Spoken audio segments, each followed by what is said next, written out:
प्रिय छात्रों, निर्माण आईएएस संस्थान यूपीएससी 2023 व 2024 के प्रीलिम्स परीक्षा को ध्यान में रखते हुए आप सबके लिए बहुविकल्पीय प्रश्न उत्तर श्रृंखला लेकर आ रही है, जो प्रतिदिन के समसामयिक प्रश्नों के साथ सामान्य अध्ययन के अलग अलग विषयों संबंधी बहुविकल्पीय प्रश्नों को कवर करेगा। ये कार्यक्रम प्रतिदिन शाम 8 बजे हमारे YouTube चैनल पर प्रसारित किया जाएगा। आप अपने अनुभव और सुझाव हमें कमेंट बॉक्स के माध्यम से भेज सकते हैं। नमस्कार, निर्माण आईएएस की इस एमसीक्यू सीरीज में आप सभी लोगों का स्वागत है। मैं विश्वजीत तिवारी इस एमसीक्यू सीरीज के माध्यम से आप लोगों का यूपीएससी प्रीलिम्स के लिए रिवीजन करा रहा हूं। इस सीरीज में हम लोगों ने यूपीएससी के एक साल के लिए current affair, traditional subject, India और वर्ल्ड की मैपिंग और उसके साथ साथ इंटरनेशनल ऑर्गेनाइजेशंस भी तैयार कर दिया। अब चूंकि ये रिवीजन का दौर चल रहा है, तो इस रिवीजन के दौर में हमारी प्राथमिकता ये होती है कि मैं आप लोगों को ज्यादा से ज्यादा सब्जेक्टिव रिवीजन करा सकूं। और इस रिवीजन सीरीज में हमारा ये प्रयास रहता है कि आप लोग सीधे सीधे मैं जो प्रश्न यहाँ पे सामने बोल रहा हूं उसका स्वयं से आंसर करने का प्रयास करें और उसका आंसर करने के साथ साथ यह भी जज करें कि आपकी तैयारी का स्तर क्या है। तो आइए इसकी शुरुआत एक प्रश्न के साथ करते हैं। देखिए, मैं ये प्रश्न बोलता जाऊंगा, आप लोग स्वयं से इसका उत्तर खुद से सोचते रहिएगा और फिर उसी के आधार पर अपनी तैयारी को जज करिएगा कि आपको और अभी कहां कहां इंप्रूव करने की आवश्यकता है। तो देखिए, हमारा पहला प्रश्न है कि निम्नलिखित प्लेट सीमाओं पर विचार कीजिए। निम्नलिखित प्लेट सीमाओं पर विचार कीजिए। अब ये प्लेट सीमाएं दी गई हैं, 4 प्लेटें दी गई हैं, छोटी प्लेटें। पूर्व अफ्रीका की ग्रेट रिफ्ट वैली, दूसरा है सैन एंड्रियास फॉल्ट, यह भी एक फॉल्ट है। तीसरा है ईस्ट पैसिफिक राइज और चौथा है मध्य अटलांटिक रिज। ये 4 छोटे छोटे प्लेटें दी गई हैं और प्लेटों से जुड़े ये तथ्य हैं और कहा जा रहा है कि ऊपर से कौन से अपसारी प्लेट सीमाएं हैं। अब आप लोगों का काम है कि इन चारों में से आप खुद बताइए कमेंट में कि इनमें से कौन कौन अपसारी प्लेट सीमाएं हैं और कौन अपसारी प्लेट सीमा नहीं है। तो सबसे पहले तो कि प्लेट सीमाएं कितने प्रकार की होती हैं, ठीक है, ये जान लीजिए। फिर उसके बाद ये आपको जानकारी होनी चाहिए और उसके बाद आप इस प्रश्न का उत्तर करिए कि अपसारी प्लेट सीमाएं इनमें से कौन कौन सी है। चलिए, सामने से हट गया मैं। अब आप लोग इसका आंसर कर चुके होंगे, सोच चुके होंगे, तो आइए अब इसको जान लेते हैं। सबसे पहले आता है अफ्रीका की ग्रेट रिफ्ट वैली के साथ। यहां देखिए, ये मैप आपको दिख रहा है, अफ्रीका की ग्रेट रिफ्ट वैली है और इस ग्रेट रिफ्ट वैली के साथ साथ आपको यह भी दिख रहा है कि ये दिखा रहा है लोकेशन की ये ऊपर की ओर, ये ऊपरी वाला जो परत है यह ऊपर की ओर यात्रा कर रहा है, यह भी इधर जा रहा है, यह भी इधर जा रहा है। मतलब ये बीच से 2 भागों में यह इसको इधर खींच रहा है और यह भाग इसको इधर खींच रहा है। तो इसका मतलब कि जो ग्रेट रिफ्ट वैली है, यहां पर जो कट कट करके झील बन रहे हैं, ऐसा पूरा यहां से रिफ्ट वैली आधा भाग इसका पूरब की ओर जा रहा है, यह उत्तर की ओर खींच रहा है और यह भाग, यह जो है यह अस्थाई है। तो ये क्या हो गया, ये हो गया अपसारी। अपसारी का मतलब क्या है कि एक दूसरे से दूर जाना, अपसारी प्लेट बाउंड्रीज। तो जो ग्रेट रिफ्ट वैली है, वो जो ग्रेट रिफ्ट वैली बन रही है अफ्रीका में, वो किस तरीके से बन रही है, वो अपसारी प्लेट सीमांत के कारण बन रही है। मतलब कि नीचे से संवहनीय तरंगे क्या कर रही हैं, संवहनीय तरंगे वहां पर अपसारी दबाव डाल रही है। जैसे ये अगर एक प्लेट है और एक प्लेट है यहां पर, और यहां से ऐसे संवहनीय तरंगे चल रही है, ठीक है, ये पृथ्वी के अंदर चलने वाली संवहनीय तरंगे हैं और ये तरंगे क्या करती हैं, ये तरंगे बेसिकली अब ये प्लेट पर इधर से दबाव डाल रही है, उधर जाने के लिए इधर इससे दबाव डाले, तो यह प्लेट इधर खींच रहा है, यह प्लेट इधर खींच रहा है। कारण क्या है, संवहनीय तरंगे, ठीक है। संवहनीय तरंगों के दबाव से, संवहनीय तरंगों के दबाव से जब प्लेट एक दूसरे से दूर जाता है तो उसे कहते हैं अपसारी प्लेट सीमांत। दूसरा होता है अभिसारी। अभिसारी का मतलब होता है कि जब संवहनीय तरंगे ऐसे चलती हैं कि 2 प्लेटें एक दूसरे के आसपास खिंचती चली जाती है। अब देखिए यहां पर प्लेटों के ऊपर जो बल लग रहा है वो इधर से ऐसे लग रहा है, मतलब दोनों प्लेट के ऊपर जो ये संवहनीय तरंगे हैं वो आपस में दोनों प्लेटों को जोड़ रही हैं। तो ऐसे में क्या होगा, ये दोनों प्लेटें एक सीमा के पास आकर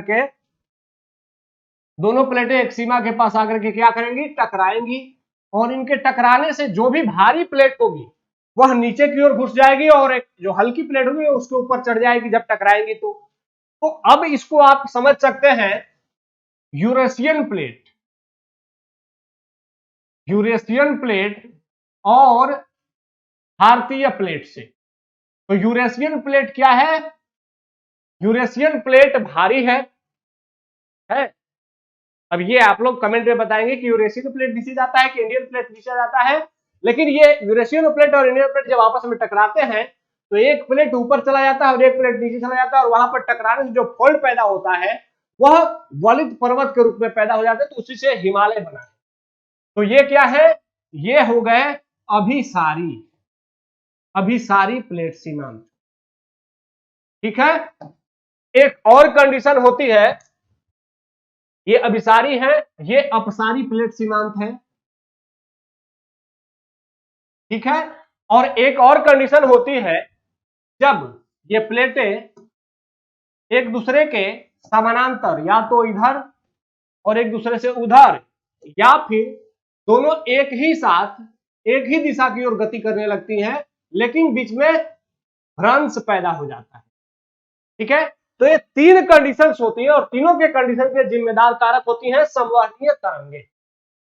अब यहां पर आप लोगों ने इतनी तैयारी तो कर लोगी, तो ये अफ्रीका के नीचे यहां से संवहनीय तरंग एक इसको इधर ले जा रही है, एक इसको उधर ले जा रही है, तो ऐसे में यह दो भागों में विभाजित हो रहा है। ठीक है, अब आते हैं, अगला है सैन एंड्रियास फॉल्ट। अब बेसिकली जो सैन एंड्रियास फॉल्ट होता है ये क्या है, अमेरिका का, नॉर्थ अमेरिका का जो सैन एंड्रियास क्षेत्र है, ठीक है, जो कैलिफोर्निया शहर है अमेरिका का, कैलिफोर्निया के पास देखिए यहां पर कुछ शहर दिए गए हैं अमेरिका के, सैन फ्रांसिस्को है। ठीक है, इधर आप लोगों को बड़े बड़े शहर दिख जाएंगे, ये सारे जो इधर वाले बड़े शहर है अमेरिका के वो यहां पर हैं। अब यहां देखिए एक फोर्स क्या काम कर रहा है, यह फोर्स इस वाले क्षेत्र को नीचे की ओर ले जा रहा है और यह फोर्स इस वाले क्षेत्र को ऊपर की ओर ले जा रहा है। तो यहाँ पे क्या हो रहा है, एक फॉल्ट बन रहा है, घिसावट हो रही है, एक दूसरे से घिस करके समानांतर एक दूसरे के विपरीत जा रहे हैं प्लेटें। तो यह वाली जो प्लेट है वो नीचे जा रही है और यह वाली जो प्लेट है यह ऊपर जा रही है। तो ये क्या हो गई, ये अपसारी नहीं है। ठीक है, इसे कहते हैं समानांतर प्लेट संवहनी, समानांतर प्लेट खिसकाव। ये अभिसारी, ये अपसारी था, ये समानांतर हो गया, मतलब एक दूसरे के समांतर प्लेटें एक दूसरे से रगड़ रही है। तो जो सैन एंड्रियास फॉल्ट है ये क्या है, सैन एंड्रियास फॉल्ट है, ये अपसारी प्लेट सीमाएं नहीं है। अब आते हैं ईस्ट पैसिफिक रीज। यहां देखिए आप लोग, ये है प्रशांत महासागर। प्रशांत महासागर में आप लोग देखिए यहां से ये कट रहा है, दिख रहा है, ध्यान से देखिए, जो मैं बता रहा हूं वो आपको दिख रहा होगा, ये कट रहा है ऐसा, इधर यह ऐसे कट रहा है, यहां पर एक छोटा सा प्लेट पैदा हो गया है, ये पैसिफिक प्लेट है, प्रशांत महासागर ये प्लेट या प्रशांत प्लेट, और यहां पर एक प्लेट जो पैदा हुआ है उस प्लेट का नाम है नजका प्लेट। ये तो आप लोगों ने पढ़ा ही होगा। अब ये प्लेट जो पैदा हुआ है उसका कारण क्या है कि यह जो भाग है प्रशांत महासागर का, यह इधर खींच रहा है, और यह जो भाग है जो प्रशांत प्लेट है यह मुख्य रूप से इधर भाग रहा है। तो प्रशांत प्लेट इधर जा रहा है और ये नजका प्लेट इधर जा रहा है, तो यहां पर एक अपसारी सीमा बन गई है। ठीक है, और इस अपसारी सीमा के बनने के कारण यहां पर नजका प्लेट का उदय हो गया। चीजें क्लियर हो रही हैं? तो प्रशांत महासागर में आप लोगों को ये अपसारी प्लेट सीमांत दिख गया यहां पर। अगला है ये अटलांटिक महासागर। अब ये अटलांटिक महासागर में आप लोगों को दिख रहा है मिड अटलांटिक रीज, देखिए दिख रहा है मिड अटलांटिक रीज। ये है क्या, बेसिकली यहां से आपको दिख रहा होगा ये ऐसे समुद्र के अंदर बीचों बीच एक बहुत बड़ा माउंटेन है, ठीक है। और ये माउंटेन पैदा कैसे हो रहा है कि ये जो इधर वाली प्लेटें हैं, जैसे ये अफ्रीकी प्लेट हो गई, इसका खिसकाव इधर की ओर है, ये जो साउथ अमेरिकी प्लेट है इसका खिसकाव इधर की ओर है, ये जो अटलांटिक प्लेट है इसका खिसकाव इधर की ओर है, और ये जो अमेरिकी प्लेट है इसका खिसकाव इधर की ओर है, ये यूरेशियन प्लेट है। तो ये दोनों एक दूसरे से दूर जा रही हैं, तो यह भी कैसा हो गया, यह भी अपसारी प्लेट सीमा में, ठीक है। तो इसका मतलब है कि इनमें से east Pacific rise, great rift valley और मध्य अटलांटिक रिज, ये तीनों कैसी हैं, ये तीनों अपसारी प्लेट बाउंड्रीज है। तो इसका आंसर क्या हो जाएगा, 1, 3 और 4, 1, 3 और 4 इसका आंसर हो गया। अब इससे ये जो मैंने आज आप लोगों को बताया, इससे आप लोग खुद जज करिए कि आपकी जियोग्राफी की तैयारी का स्तर क्या है, जियोग्राफी में आप लोग कहां एग्जिस्ट करते हैं, क्या आपको ये आता था। अगर ये आता था तो इसका मतलब है कि आपकी तैयारी का स्तर ठीक है, और अगर नहीं आता था तो आपको अभी ज्योग्राफी के लिए और मेहनत करने की आवश्यकता है, और मेहनत करने के लिए बहुत कुछ पढ़ने की जरूरत है। सिर्फ एनसीईआरटी अगर 11वीं क्लास की फिजिकल ज्योग्राफी आपने पढ़ रखी है, मैपिंग कर रखी है, तो आपकी ज्योग्राफी काफी हद तक तैयार हो जाएगी, ठीक है। आइए आगे बढ़ते हैं। ये देखिए अगला क्वेश्चन, अगला क्वेश्चन बहुत ही आसान है, महाद्वीपीय विस्थापन सिद्धांत या महाद्वीपीय बहाव सिद्धांत। यह सिद्धांत बेसिकली इसके बारे में यह प्रश्न पूछा गया है। अब आप लोग खुद देखते रहिएगा, मैं प्रश्न बोलता जाऊंगा, आपकी तैयारी क्या है। अल्फ्रेड वेगनर एक जर्मन भू आकृति विज्ञानी, इन्होंने 1912 में महाद्वीपीय बहाव सिद्धांत के रूप में एक व्यापक तर्क, आप लोगों को इसमें से क्या खोजना है, गलत खोजना है। वेगनर के अनुसार सभी महाद्वीपों ने एक महाद्वीपीय पिंड का निर्माण किया और बृहत महासागर ने उसे घेर लिया, सेकंड स्टेटमेंट। थर्ड, महाद्वीपीय बहाव के समर्थन में साक्ष्य के रूप में घाना तट में सोने के समृद्ध प्लेसर इसकी जमा होने की घटना को प्रस्तुत किया। अब ऊपर देकर में से कौन सा सही है, आपको हमेशा आंसर में क्या खोजना है, बताना सही है, लेकिन इनमें से खोजना है कि गलत कहां हो सकता है। अब आप लोग खुद अपनी ज्योग्राफी का तैयारी देखिए कि क्या आपको यह प्रश्न आता है, क्योंकि यह प्रश्न बेसिकली बहुत आसान है, क्योंकि लगभग हर स्टूडेंट ने अपने एनसीईआरटी की ही पढ़ाई में इसको बार बार पढ़ा होगा, महाद्वीपीय विस्थापन सिद्धांत। तो अब आप लोग कितना इसको सही करने की स्थिति में है, ये आप लोग देख लीजिए।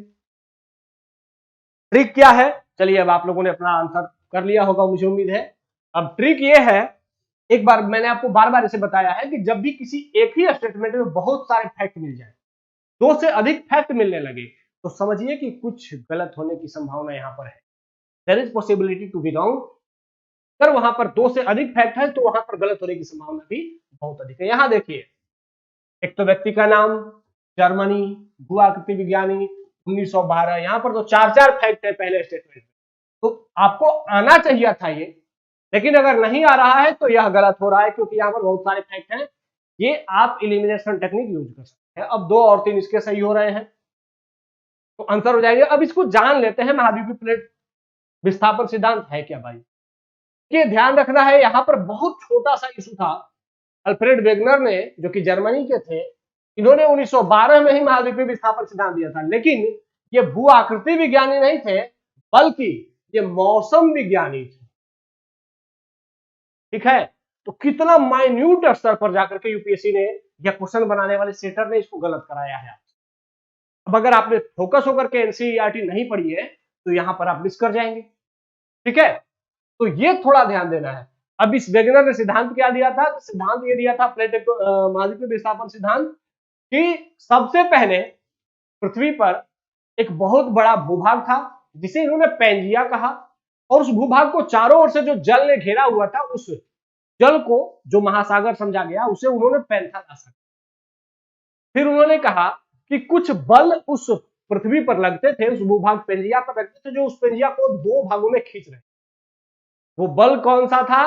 तो पहला बल उन्होंने बताया कि जो पृथ्वी का पोलर फोर्स है, ध्रुवीय बल है, दोनों ध्रुव से बल लग रहा है, तो ध्रुव जो मिट्टी या जो बीच में चट्टान है, वो चट्टान दो भागों में खींच रही है, उत्तर और दक्षिण की ओर, और वो उत्तर दक्षिण की ओर टूट रही है। दूसरा उन्होंने कहा कि जो चंद्रमा का आकर्षण बल है, वह भी उस प्लेट को, उस मिट्टी को, उस पेंजिया को दो भागों में खींच रहा है। तो इन बलों के कारण ऐसा क्या हो रहा है, वो पेंजिया अलग अलग भागों में बहुत समय के बाद टूट गया। फिर उन्होंने कहा इस कारण पेंजिया टूट करके दो भागों में बट गया। तो ऊपर वाला जो भाग बना, जब दो भागों में टूट गया, तो जो ऊपर वाला भाग बना उसे अंगारा लैंड कहा गया, और नीचे वाला जो भाग था उसे गोंडवाना लैंड। ठीक है। बीच में जो पानी वाला भाग था, दोनों के बीच में एक जल का भाग आ गया, उसे उन्होंने कहा कि यह टेथिस सी है, टेथिस सागर है। जहां पर वर्तमान में हिमालय है, उस क्षेत्र को उन्होंने टेथिस सी कहा। तो इसी तरीके से टूट करके बहुत सारे भूभाग बने। अब उन्होंने अपने इस मत को साक्ष्य करने के लिए, इसको प्रूव करने के लिए जो फैक्ट बताए, वो फैक्ट बेसिकली आप सभी लोगों ने देखा होगा, महाद्वीपों का मिलना। महाद्वीप मतलब अफ्रीका और दक्षिण अमेरिका, इनको अगर आप लोग आमने सामने से लगा दें, तो ये जो बीच में गैप बनता है दक्षिण अमेरिका और अफ्रीका के बीच में, वो एकदम एग्जैक्टली फिट हो जाएगा। तो पता चलता है कि ये पहले एक ही थे, बाद में अलग हुए हैं। उसी प्रकार महासागरों के पार की जो चट्टाने हैं, जैसे अटलांटिक महासागर के इस पार जो कि घाना के तट के पास की चट्टाने हैं, और उस पार जो कि ब्राजील के पास की चट्टाने हैं, उनकी आयु भी एकदम सेम है, एग्जैक्टली सेम आयु की चट्टाने हैं। साथ ही घाना में जो सोने के निक्षेप मिलते हैं, उसी प्रकार के सेम सोने के निक्षेप ब्राजील में भी मिलते हैं। ठीक है। तो ये सब साक्ष्य उन्होंने बताया, और इसके आधार पर उन्होंने इस बात को प्रूव करने का प्रयास किया कि पहले ये संपूर्ण पृथ्वी जो आज महाद्वीपों में बटी हुई है, वो पहले एक बड़ा भूभाग हुआ करती थी, और धीरे धीरे उसमें आपस में टूटती। ठीक है। तो ये महाद्वीपीय विस्थापन सिद्धांत था। अब आपको क्या करना चाहिए, अगर आपको ये आता है तो बहुत बढ़िया बात है। आपको महाद्वीपीय विस्थापन सिद्धांत के साथ साथ प्लेट विवर्तनिकी सिद्धांत, प्लेट टेक्टोनिक थ्योरी को भी जरूर देखें। ठीक है। अगले प्रश्न की ओर आते हैं। अगला प्रश्न देखते हैं, आपका मैपिंग किस हद तक तैयार है। चलिए, पहला क्वेश्चन है, ये क्वेश्चन है कि बैरन द्वीप ज्वालामुखी के संदर्भ में निम्नलिखित कथनों पर विचार कीजिए। देखते हैं आप लोगों ने मैपिंग कितना अच्छे से तैयार किया इंडिया का। पहला स्टेटमेंट, बैरन द्वीप ज्वालामुखी भारतीय क्षेत्र में स्थित एक सक्रिय ज्वालामुखी। ठीक है। सेकेंड स्टेटमेंट, बैरन द्वीप ग्रेट निकोबार से लगभग 140 किलोमीटर पूर्व में स्थित। अब ऊपर दिए कथनों में से कौन सा सही है? देखिए, प्रश्न बहुत ही आसान बनाया गया है। ये बेसिकली हमारा अब प्रयास आपका टेस्ट लेने का नहीं है, अब आपको खुद का टेस्ट लेना है। आपको टॉपिक का रिवीजन कराया जा रहा है, तो आपको रिवाइज होना है, आपको जानना है कि आपकी तैयारी का स्तर क्या है। ठीक है। तो ये दो स्टेटमेंट हो गए आपके सामने। अब कौन सा सही है, आपने खुद से इसका सही गलत का आंसर निकाल लिया होगा। आइए आगे देख लेते हैं। देखिए, ये मैप है, यहां पर आपको दिख रहा है ये नॉर्थ अंडमान, बीच में दिख रहा है मिडिल अंडमान, फिर साउथ अंडमान। ठीक है। और उसके बाद लिटिल अंडमान। इसके बाद यहां पर दिख रहा है डंकन पास, दिख रहा है? दिख रहा होगा तो बहुत अच्छा है।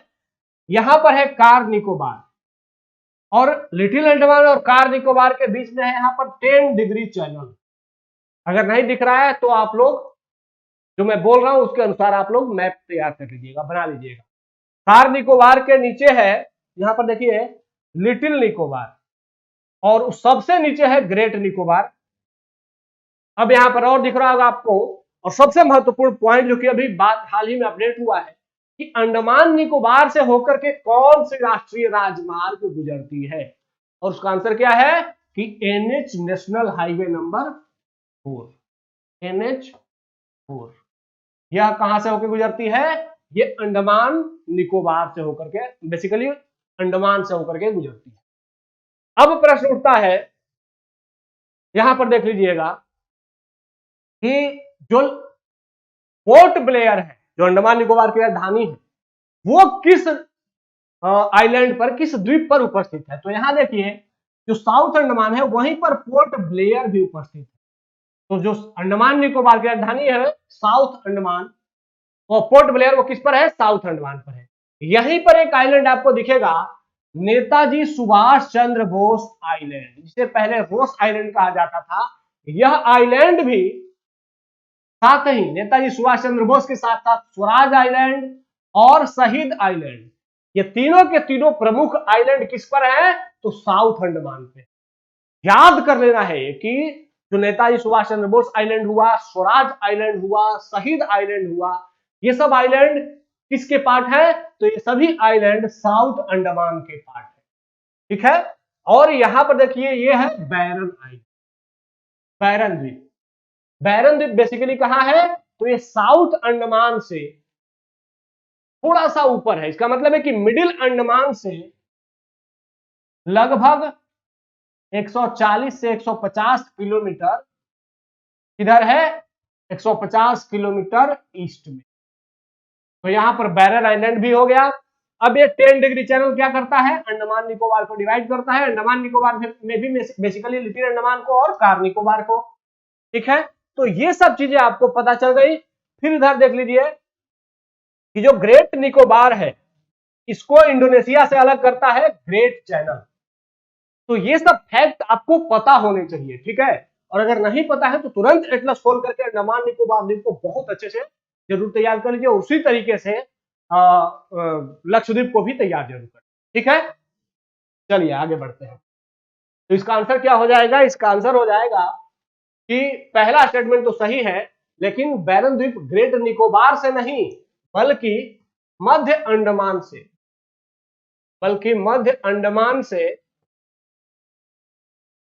मध्य अंडमान से लगभग 140 किलोमीटर पूर्व में स्थित है। तो सेकंड स्टेटमेंट गलत है, इसका आंसर हो जाएगा। ठीक है, आइए अगले आपकी तैयारी को जज करते हैं। आपकी तैयारी कहां तक पहुंची है भाई। अब ये पॉलिटी का क्वेश्चन है, और उम्मीद है आप लोगों ने पॉलिटी तैयार कर ही लिया होगा। देखते हैं आप किस हद तक पॉलिटी के लिए तैयार हैं। प्रश्न है राज्य के नीति निदेशक सिद्धांत के संदर्भ, डीपीएसपी के संदर्भ में यह प्रश्न है, और कह रहा है कि यह आयरिश संविधान से उधार लिया गया है। पहला स्टेटमेंट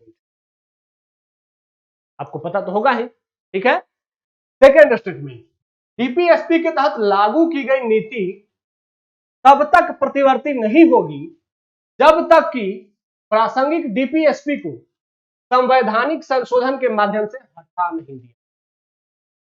मतलब कि डीपीएसपी के तहत अगर कोई कानून बना करके सरकार उसको लागू करती है, कोई नीति लागू करती है, तो उस नीति को हटाने के लिए सबसे पहले डीपीएसपी को संविधान संशोधन के माध्यम से हटाना पड़ेगा।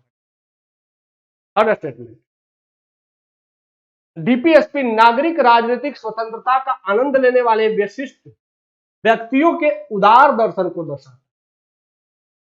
अब भाई डीपीएसपी किस लिए है, तो ये नागरिक राजनीतिक स्वतंत्रता की बात करता है। ऊपर दिए कथनों में से कौन सा गलत है, अब आपको क्या बताना है, गलत बताना है। तो डीपीएसपी किसके लिए, कहां से लिया गया है, आर्य संविधान से लिया गया है, सही है कि गलत है, आप लोग खुद से तैयार करिएगा। ठीक है, अब क्या डीपीएसपी नागरिक राजनीतिक स्वतंत्रता की बात करता है या आर्थिक सामाजिक स्वतंत्रता की बात करता है, खुद से आपको सोचना है कि क्या आपको ये चीजें पता थी। अगर नहीं पता थी तो फिर आपको अपने तैयारी को क्या करने की जरूरत है, और इंप्रूव करने की जरूरत है। तो 2 और 3 नंबर क्वेश्चन ऑप्शन गलत है, क्योंकि डीपीएसपी क्या है, सामाजिक आर्थिक सिद्धांत है, सामाजिक आर्थिक स्वतंत्रता की बात करता है, और नागरिक राजनीतिक स्वतंत्रता की बात हमें मूल अधिकारों में की। ठीक है, तो यहां पर आपको अपनी तैयारी को जज कर लेना था। पॉलिटी में आप कितने तैयार हैं, फंडामेंटल राइट या डीपीएसपी से प्रश्न बनते हैं तो किस हद तक आप सही कर सकते हैं। आइए जान लेते हैं कि हमारे यहां भारतीय संविधान में आयरलैंड से लिया था डीपीएसपी, और आयरलैंड में इसे स्पेन से लिया गया था। ठीक है, और बाकी तो सब सेम जो मैंने अभी चर्चा की वही है। अब ये प्रश्न है, ऐसा प्रश्न यूपीएससी लगातार पिछले 4 सालों से पूछ रहा है। ठीक है, और प्रश्न क्या है कि यूपीएससी 4 शब्द दे देता है और पूछता है कि बेसिकली आर्ट एंड कल्चर से, कभी ज्योग्राफी में, लेकिन ऐसा प्रश्न जरूर देता है और पूछता है कि उनमें से किसके लिए विख्यात है। तो यहां भी कुछ शब्द दिए गए हैं कि गुप्त राजवंश के समय घंटाशाला, कदूरा और चौल ये किस लिए विख्यात है? With reference to the period of Gupta dynasty in ancient India the town Ghantasala, Kadura and Chaula were well known as.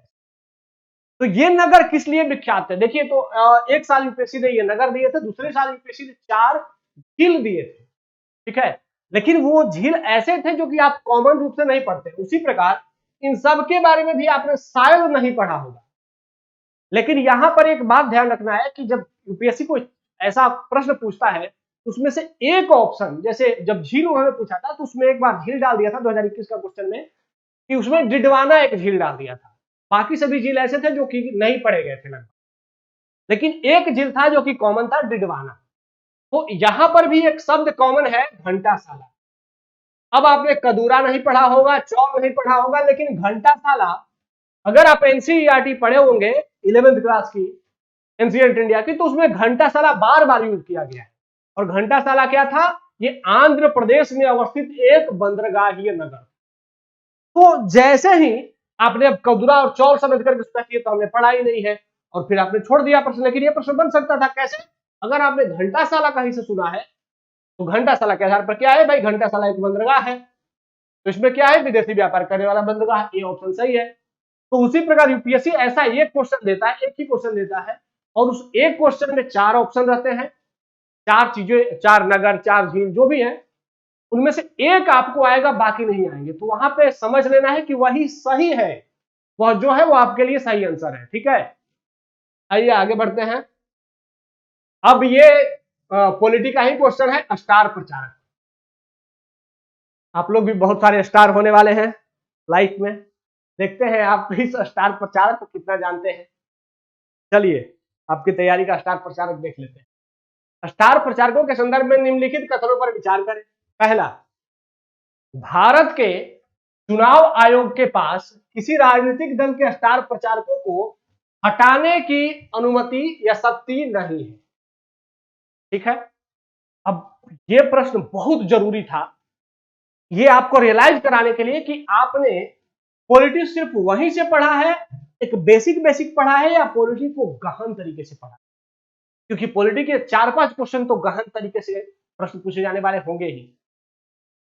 तो स्टार प्रचारक के बारे में कह रहा है कि चुनाव आयोग स्टार प्रचारकों को हटाने की शक्ति नहीं रखता है। दूसरा, एक मान्यता प्राप्त राजनीतिक दल में 20 स्टार प्रचारक, जबकि जो गैर मान्यता प्राप्त दल है वहां पर 10 राजनीतिक स्टार प्रचारक हो सकते हैं।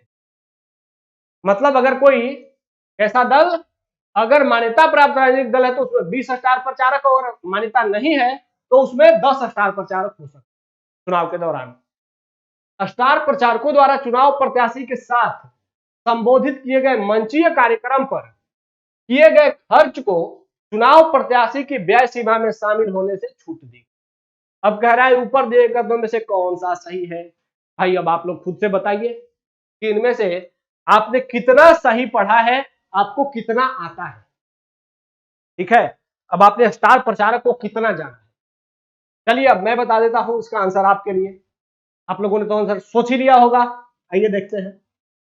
बेसिकली जो स्टार प्रचारक होते हैं, स्टार प्रचारक का मतलब है कि जब भी इलेक्शन होता है तो कोई भी राजनीतिक दल अपने कुछ बड़े नेताओं को लेकर के आता है और इलेक्शन कमीशन के पास रजिस्टर्ड कराता है कि ये हमारे स्टार प्रचारक हैं, और यहां हम लोग जब इलेक्शन लड़ने जा रहे हैं तो ये वहां पर जाकर के अपने प्रत्याशियों के लिए कैंपेनिंग करेंगे। जैसे मोदी जी बीजेपी के लिए कैंपेनिंग करते हैं, योगी जी बीजेपी के लिए कैंपेनिंग करते हैं, उसी प्रकार राहुल गांधी कांग्रेस के लिए कैंपेनिंग करते हैं, ठीक है। तो ये लोग स्टार प्रचारक कहलाते हैं। ये खुद अपना इलेक्शन तो लड़ते ही हैं, लेकिन दूसरों के इलेक्शन में भी प्रचार करने के लिए जाते हैं। अब प्रश्न है कि चुनाव आयोग के पास जब आप स्टार प्रचारक को रजिस्टर्ड कराते हैं तो चुनाव आयोग के पास यह शक्ति है कि वह आपके स्टार प्रचारक की लिस्ट में से किसी स्टार प्रचारक को आपत्तिजनक मान करके उसे हटा सकता है। पहली बात कि हटाने की शक्ति चुनाव आयोग के पास है। सेकंड, कि जो रजिस्टर्ड दल होते हैं, जो कि जनप्रतिनिधि अधिनियम 1951, इस अधिनियम के तहत जो राजनीतिक दल पंजीकृत है उस दल के पास 40 स्टार प्रचारक हो सकते हैं, और जो दल इस जनप्रतिनिधित्व अधिनियम 1951 में पंजीकृत नहीं है वह 20 स्टार प्रचारक रख सकता है। ठीक है, कोविड-19 के समय मात्र 2 साल के लिए कुछ सीमा कम कर दी गई थी। कोविड-19 में जो पंजीकृत दल थे उनको 30 और जो गैर पंजीकृत थे उनको 15 कर दिया गया था। लेकिन सामान्य दिनों में ऐसा नहीं होता। सामान्य दिनों में जो पंजीकृत होते हैं उनके पास 40 और जो पंजीकृत नहीं होते हैं उनके लिए 20 स्टार प्रचारक प्रोवाइड किए।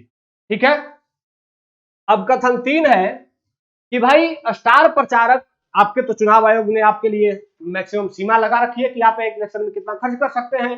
लोकसभा तो आप 90 लाख लगभग खर्च कर सकते हैं। पहले 75 था, अब शायद 90 कर दिया गया है, देख लीजिएगा इसको। तो अब 90 लाख खर्च कर सकते हैं। लेकिन अब स्टार प्रचारक आएगा तो वो क्या आएगा, हवाई जहाज से आएगा, फिर उसके बाद अन्य भी उसके खर्चे होंगे।